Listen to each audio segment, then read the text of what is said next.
they don't want to solve this issue either. Again, don't listen to me. Just listen to the speaker, who was caught on a call the other day saying that we can't solve the border crisis until after the election. By the way, here's Congressman Troy Niels giving it all away. Giving it all away. Let's read this. Republicans notoriously have issues with the border. They have issues with border policy. They have issues with lack of border policy. They have issues with people seeking asylum. They have lots and lots of issues about the border. They're constantly complaining about the border. They want something done about the problems at the border. So then why don't they do something? Work towards fixing the problems at the border that they complain about.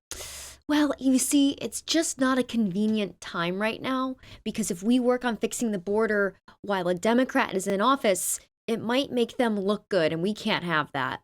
Let me tell you, when he's talking about immigration, let me tell you, I'm not willing to do a darn thing right now to help a Democrat, to help Joe Biden's approval rating.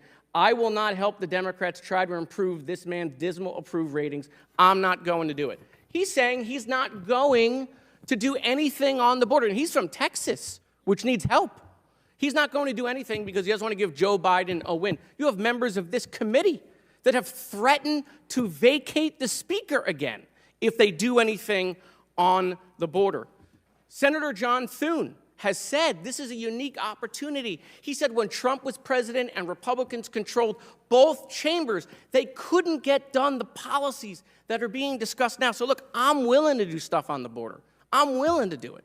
But they're not willing to do it because they're doing what people hate about this place. They want to use it to raise money. They want to use it to politicize it. But they don't want to solve the issue. There's a deal on the table. They can solve the issue. Thank you, Mr. Chairman. The Democrats, they're just letting people flood in. They don't want to work on the problems at the border. Really?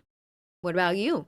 What about you literally on record saying that you don't want to work on the border right now because it might make Biden look good? They make it seem like day in and day out, they're fighting to close up the border, and then we have a total open border, which we don't, and then they're fighting for you, and they're fighting to keep your jobs and keep immigrants out. They're not doing any of that. They haven't been doing any of that since Biden got elected. Now to the status of negotiations over immigration reform. A bipartisan group of senators and White House aides are still trying to put together a deal that would help stem the tide of migrants at the border. But the Republican majority in the House is saying they won't come on board. Wei Zhang reports.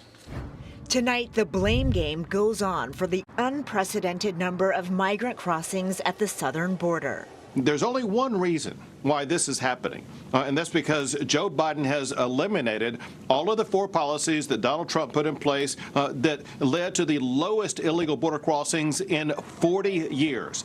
1, Biden actually kept a lot of the policies that Trump put in place for the border, which I wasn't super a fan of. And 2, it's Biden's fault. Is it? He's the one that won't work on the border. Yeah, that sounds like what we've heard so far.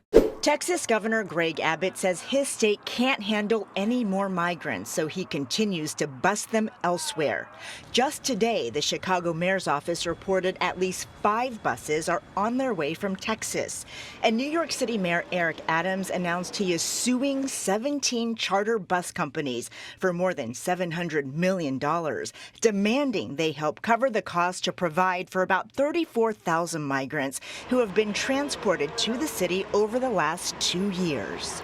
These companies have violated state law by not paying the cost of caring for these migrants.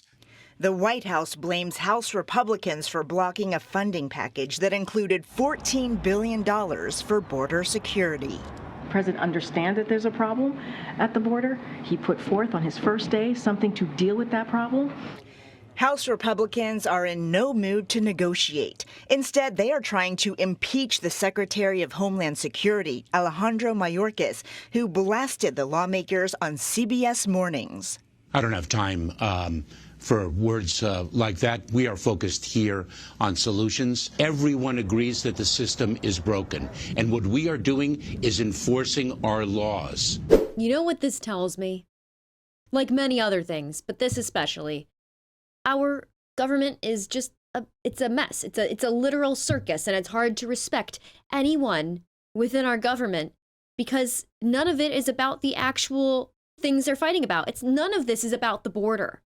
None of it is about the border. It's about politics. It's about money. It's about the way things look, and it's about power. And I'm so tired of people, whether they're citizens of the United States, whether they're trying to emigrate to the United States, whatever, getting caught in the middle of it and taking the brunt of what's happening. I feel like this is becoming my message in every single video now, but don't just trust something one time from one source.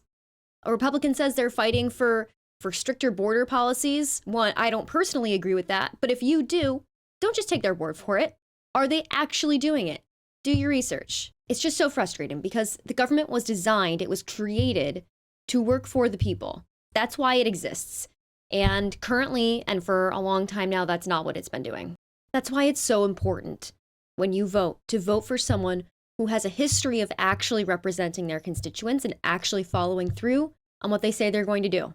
I know that's rare, but you have to try and fight for it. You have to do your research, find that candidate, and vote for them. Thank you so much for watching. If you want to check out some of my content that's a bit happier and not news related, you can check out my personal YouTube channel at Bad Gamer Wyatt. And until then, I will see you in the next video. Thank you.